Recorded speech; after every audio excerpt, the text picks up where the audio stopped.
Olá pessoal, tudo bem? Estamos de volta com o programa Minuto Gestão com Cláudia Pereira e trouxemos hoje o professor José Roberto Chiossi, que é advogado, parasterista, mestre em Direito e fundador do portal de licitações municipais. Professor, seja muito bem-vindo ao nosso programa. E a primeira pergunta que eu faço é: a nova lei de licitações, ela vai trazer uma diminuição na corrupção do Brasil em relação às contratações públicas? Ela é capaz de acabar com a corrupção no país? Oi, Cláudia, tudo bem? Preliminarmente, eu gostaria de agradecer esse seu generoso convite e dizer que estou muito feliz em participar desse programa, ainda mais para falar de um tema que eu sou apaixonado: licitações e contratos, nova lei de licitações. E essa sua pergunta, na verdade, eu acredito que é um grande sonho de todos nós brasileiros. Mas olha só, infelizmente, o que a gente acaba observando nos noticiários, o que a mídia acaba divulgando, são questões negativas. Licitação, infelizmente, acaba sendo relacionado com corrupção, com operação, com deflagração, com prisão. E há muito tempo eu venho defendendo uma campanha aqui no portal Licitações Municipais, nos eventos que eu tenho participado, que licitação deve ser sinônimo de transformação. Porque, afinal de contas, através dos processos licitatórios, a gente consegue transformar uma comunidade, um município, um estado, o nosso país. Porque, através dos contratos administrativos, é possível que aqueles direitos que estão lá na Constituição Federal, direitos sociais, direitos fundamentais, direitos personalíssimos, sejam de fato efetivados. O direito à educação, o direito à saúde, o direito ao saneamento, ao transporte, à segurança, ao lazer. Licitação não é apenas um contrato firmado entre iniciativa privada e poder público, é muito mais do que isso. E nós temos que ter muita cautela, porque o pessoal acaba generalizando. Parece que tudo que acontece na administração pública, em especial nas licitações, é algo negativo, é algo relacionado à corrupção. Mas ao longo de 15 anos, atuando diariamente com licitações e contratos, eu posso garantir para você e para todo mundo que está aqui nos ouvindo, nos assistindo, que eu vejo servidores honestos, gestores públicos íntegros, empresas licitantes que têm produtos e serviços com qualidade, com preços competitivos, que possuem uma logística para uma boa execução contratual. E daí o que acaba acontecendo é essa generalização. Parece que é sempre algo ruim, parece que é algo sempre relacionado à corrupção. Mas olha só, em relação à nova lei de licitações, a gente tem que ter muita cautela também. Uma nova lei, ela foi criada e ela foi de fato instituída porque de fato a legislação anterior ou as legislações anteriores estavam defasadas, estavam obsoletas. Mas uma lei por si só, ela não é suficiente, ela não é capaz de promover essas mudanças substanciais, de acabar com a corrupção. A lei, ela traz o quê? Novas diretrizes, novos caminhos para que as pessoas, para que o ser humano consiga colocar em prática. O que não pode acontecer é um desvirtuamento da legislação. Mas para isso, fundamental que nós tenhamos uma mudança cultural. E aqui eu volto à questão da transformação. Licitação é sinônimo de transformação e para isso dois pilares são fundamentais. Primeiro é o pilar do conhecimento, o pilar da educação, o pilar da troca de experiências, da troca de informação. É necessário que todos aqueles que atuam com licitações e contratos, sejam agentes públicos, sejam empresas licitantes, seja a sociedade civil, tenham conhecimento, saiba de fato quais são as regras, o que pode e o que não pode. O segundo pilar é o pilar da integridade. Agir sempre de acordo com a ética, com os bons costumes, sempre respeitando os bons valores. Com conhecimento e mais integridade, nós teremos esse ambiente transformador. Então, mais uma vez, precisamos de uma mudança cultural. Aí sim nós conseguiremos fazer com que a corrupção ela seja erradicada, ela seja minimizada. E para isso, cada um de nós é muito importante a participação nesse importante processo licitatório. Entendi, professor, e concordo com sua opinião. Professor, a nova lei de licitações, ela vai trazer um grande impacto para os pequenos municípios? Oi, Cláudia, mais uma pergunta muito interessante. Afinal de contas, nós vivemos em um país municipalista. São 5.570 municípios no Brasil. Se a gente multiplica isso por 2, dá 11.140 órgãos públicos municipais entre prefeituras e câmaras municipais. Isso sem contar com a administração pública indireta. A nova lei ela vai impactar do menor município, que é Serra da Saudade, em Minas Gerais, até o município de São Paulo, que é o maior do nosso país. Todos serão diretamente impactados com essa nova legislação. E por conta disso, o legislador ele concedeu um prazo elástico para os municípios com até 20 mil habitantes. Está lá no artigo 176 da nova lei de licitações. Esses municípios, em especial, terão esse período de até 6 anos para aplicar algumas regrinhas especiais. Mas as outras, que estão nos demais artigos da nova lei de licitações, esses sim já deverão ser utilizados por todos os órgãos públicos do Brasil. Mas a gente tem que relembrar que nós temos a legislação vigente desde o dia 1º de abril agora de 2021 e nós temos um período de convivência harmônica com as legislações tradicionais, a 8666 de 93, a 10520 de 2002 e a 12462 de 2011. Até 1º de abril de 2023, todos os órgãos públicos têm a prerrogativa de já adotar a nova lei ou continuar adotando as legislações tradicionais. É um período de convivência harmônica. O que é vedado nos termos do artigo 191 da nova lei é a combinação, em uma mesma licitação, de duas legislações. Agora, o que os órgãos públicos podem é realizar um test drive. E é recomendável que isso aconteça, que eles comecem de forma gradual a implantar a nova lei, a entender a nova lei, e não deixem para o final desse prazo, porque daí a gente sabe que fica aquela loucura, que fica aquela correria, que isso muitas vezes acaba gerando uma desorganização, uma falta de planejamento, e isso não é nada recomendável. Mas a nova lei de licitações ela tem um impacto significativo porque ela traz ali um detalhamento em muitos procedimentos. Isso auxilia, principalmente aqueles menores municípios, a instruírem os seus processos licitatórios. E daí também é muito importante que os entes federados, em especial os municípios, exerçam o poder complementar que consta na Constituição Federal, no artigo 18, no artigo 30, inciso 1 e 2 da Constituição Federal, para legislar de forma complementar.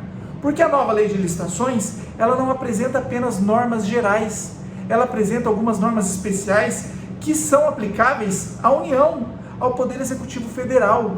Agora, a administração municipal e estadual possui prerrogativa para legislar dessas normas especiais, nessas normas específicas.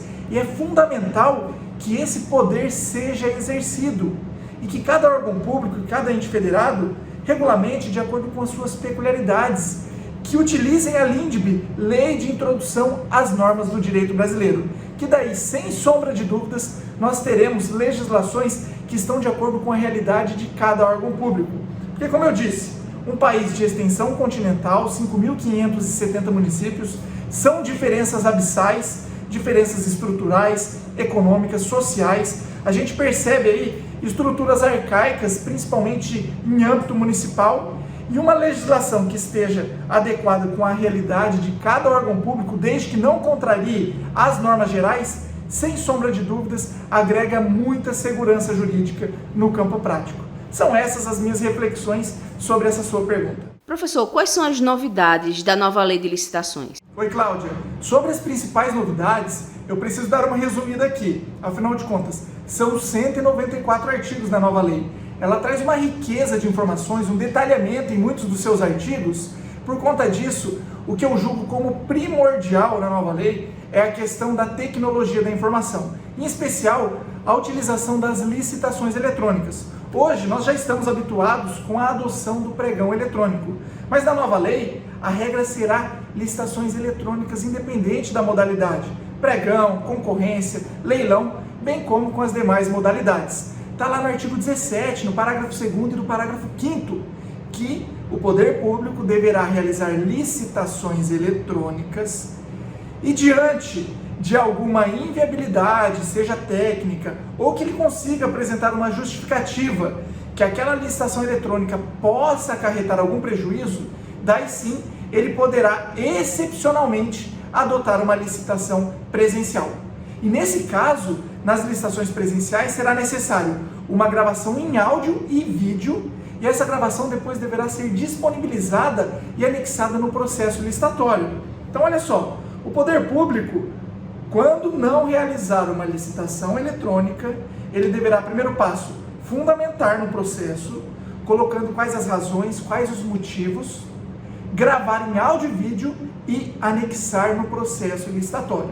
Então isso é uma tendência, eu vejo como algo benéfico, que aumenta a transparência, que aumenta a isonomia, que reduz as distâncias. Tem muita gente que reclama, eu ouço muito, principalmente nos municípios, mas o pregão eletrônico, licitação eletrônica é ruim porque vem licitante do Brasil todo. Pessoal, o problema de vir licitante do Brasil todo, isso não pode refletir na escolha da modalidade ou no problema na licitação. Porque o que o pessoal geralmente alega é o atraso na execução do serviço, um atraso para a entrega de um determinado bem. Mas isso não é problema da licitação eletrônica. Isso é problema da fiscalização. É a ausência de um fiscal de contrato bem capacitado, de um gestor de contrato atuante. Porque eu aqui na minha casa, na minha empresa, eu só faço compra online. Eu compro de empresas localizadas em todos os cantos do país. E elas entregam no prazo 5 dias, 10 dias, conforme o site que eu fiz a aquisição. E no edital de licitação também tem prazos. Prazo de entrega, prazo de execução. Cabe ao licitante, independente da sua localização, se atentar ao prazo e executar dentro do prazo. Se eventualmente isso não acontece, não é culpa da licitação eletrônica, e sim de uma ausência de uma fiscalização efetiva. Então a gente precisa avaliar a legislação de forma sistêmica. Temos a fase interna, temos que estar também na nova lei de licitações com uma riqueza de informações muito grande, o artigo 18, o artigo 23, sobre pesquisa de preços. Isso não existia nas legislações anteriores, agora isso agrega muita segurança jurídica para os servidores públicos. Temos essa fase interna, temos a fase externa, que é a fase de escolha do licitante, a fase do certame, e temos a fase de execução contratual. Não existe uma fase mais importante do que a outra, todas são fundamentais.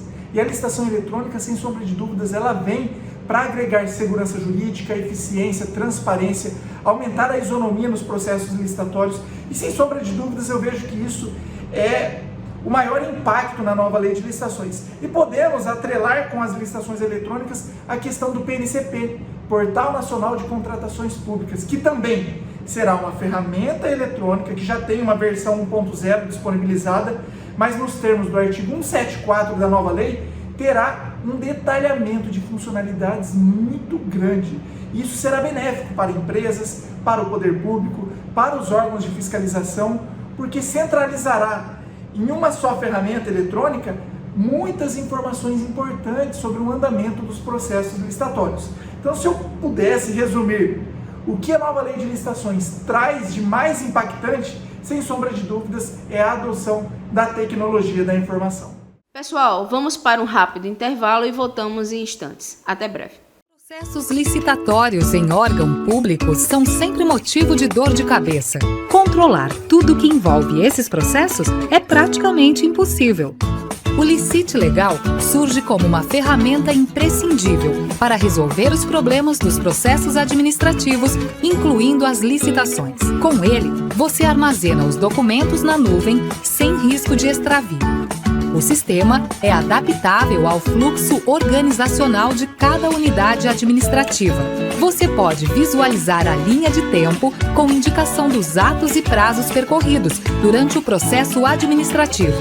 E ainda, controlar os prazos e quantitativos dos contratos ou atas de registro de preços. Você tem acesso às informações em tempo real de onde estiver.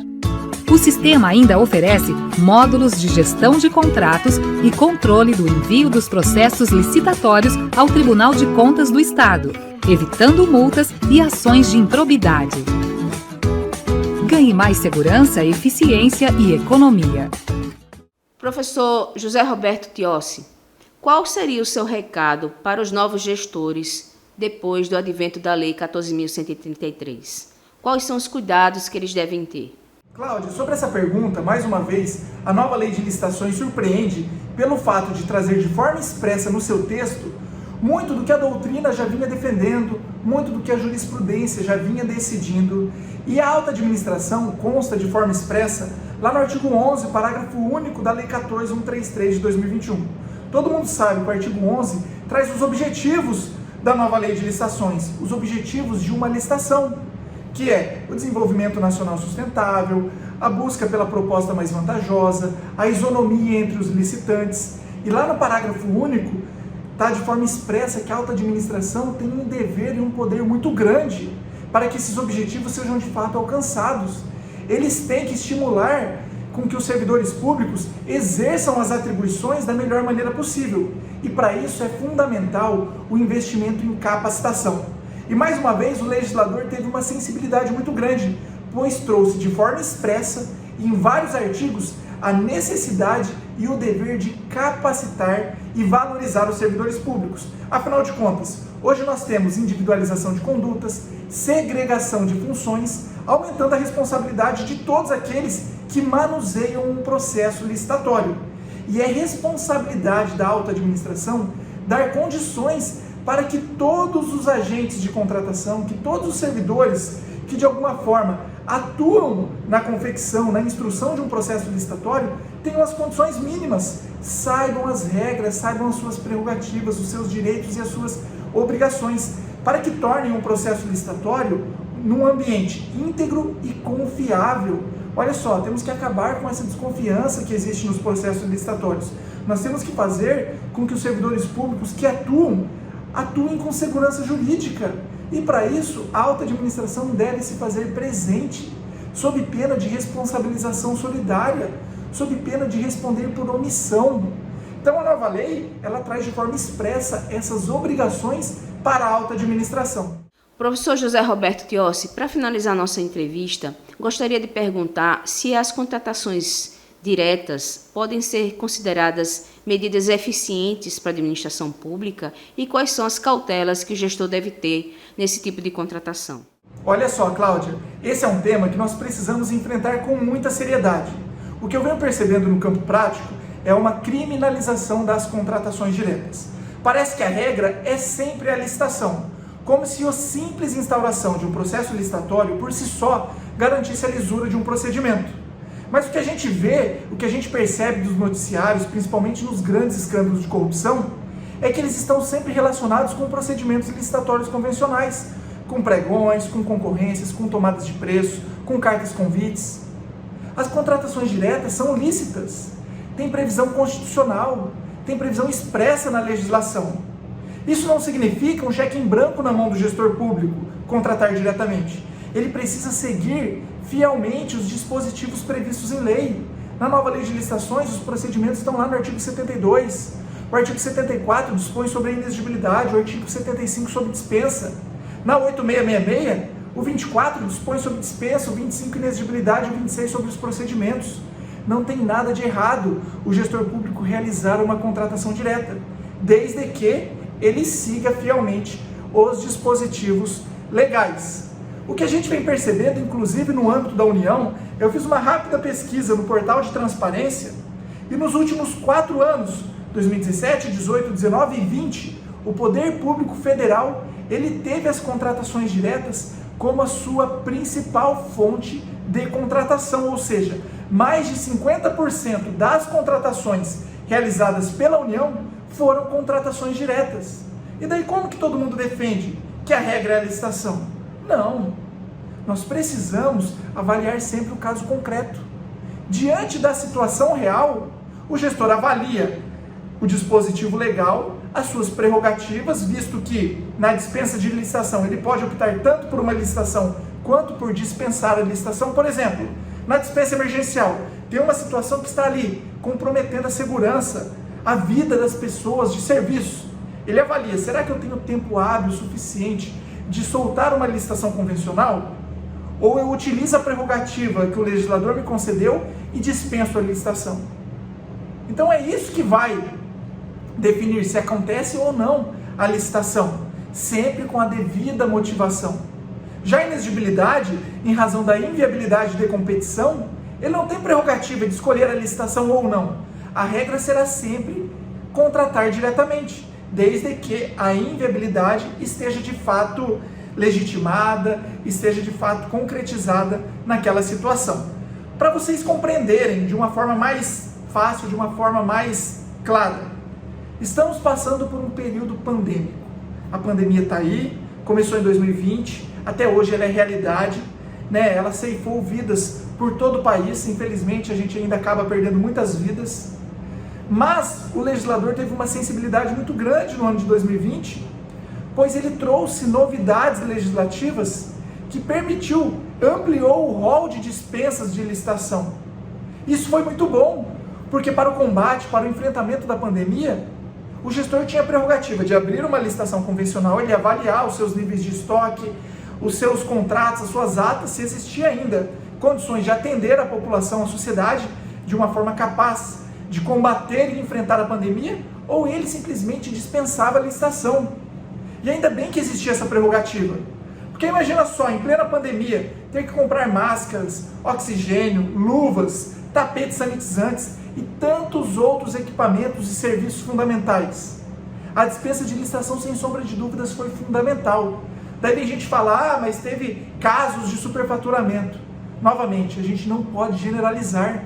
As contratações diretas, elas são muito eficientes, elas são eficazes, elas são benéficas. Cabe a nós, sociedade civil, cabe aos órgãos de controle externo, ao controle interno, a atenção redobrada, a fiscalização, mas nós não podemos criminalizá-las, porque sem sombra de dúvidas, as contratações diretas auxiliam e muito no salvamento de vidas em todo o Brasil, principalmente agora, nesse período de pandemia.